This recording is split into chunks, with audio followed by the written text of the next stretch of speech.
ఈ పండుగ సమయంలో నిజానికి కేసీఆర్ గారు ముఖ్యమంత్రిగా ఉంటే ఈ పాటికి ఆడబిడ్డలందరికీ బతుకమ్మకు చీరలు వచ్చేది, ఈ పాటికి రైతులందరి ఖాతాల్లో బ్రహ్మాండంగా టింగు టింగు అనుకుంటే పైసలు పడుతుండే.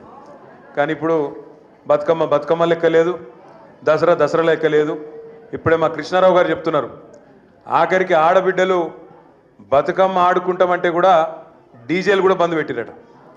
ఆఖరికి ఒక గంట 2 గంటలు మంచిగా హ్యాపీగా ఆడుకుంటామంటే డీజేలు కూడా బంద్ పెట్టి పండుగ లేకుండా ఇవాళ రాష్ట్రంలో ఒక భయానకమైన వాతావరణం. నిన్న వరంగల్లో ఒక వార్త చూసిన నేను. వరంగల్లో అక్కడ ఎంఆర్ఓ గారు బతుకమ్మ ఘాట్ సందర్శించేందుకు, బతుకమ్మ ఎక్కడైతే ఆడతారో ఆ ప్రాంతంలో ఏర్పాట్లు ఉన్నాయా లేవా అని చూసేందుకు పోయినట. ఎంఆర్ఓ వచ్చే వరకు ప్రజలు ఏమనుకున్నారు ఎరికేనా, ఇడు ఇల్లు కొట్టేందుకు వచ్చిండు, హైడ్రానో బీడ్రానో తెచ్చిండని చెప్పి ఆయనతో ఎంఆర్ఓ అనుకొని పొట్టు కొట్టిరాడు. ఇలా ఇట్లా అయిపోయిందంటే రేవంత్ రెడ్డి వచ్చినాక ఇట్లా అయిపోయింది కథ.